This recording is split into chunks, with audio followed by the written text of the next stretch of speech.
राहुल एक आम युवक था जो शहर के शोर शराबे से दूर अपने नाना के गांव में कुछ दिन बिताने आया था। गांव का माहौल शांत था, लेकिन वहां एक किस्सा मशहूर था। पुराने पीपल के पेड़ का भूत। गांव के लोग कहते थे कि रात को उस पेड़ के पास कोई नहीं जाता, क्योंकि वहां खौफनाक साया रहता है जो लोगों की आत्मा को खींच लेता है। राहुल को इन सब बातों पर यकीन नहीं था।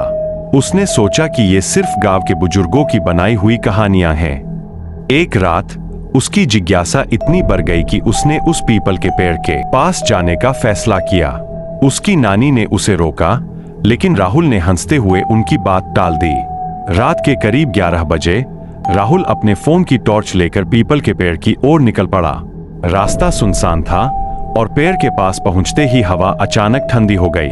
पेड़ की टहनियां अजीब तरह से हिलने लगी, जैसे वे किसी अदृश्य शक्ति के इशारे पर नाच रही हों। राहुल के रोंगटे खड़े हो गए, लेकिन उसने हिम्मत दिखाते हुए आगे बढ़ना जारी रखा।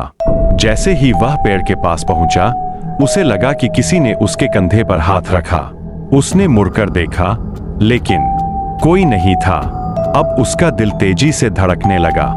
वह समझ नहीं पा रहा था कि क्या हो रहा है।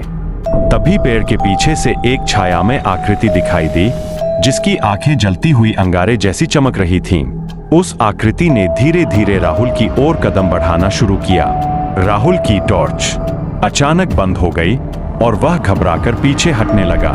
वह आकृति जैसे जैसे उसके करीब आ रही थी, राहुल को लग रहा था कि उसकी सांसें घुट रही है।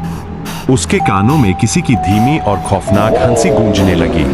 राहुल ने भागने की कोशिश की, लेकिन उसके पैर जैसे जमीन में दब गए थे।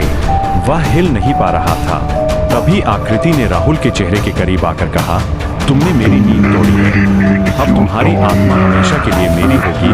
राहुल की चीख गूंज उठी और वह वहीं बेहोश हो गया।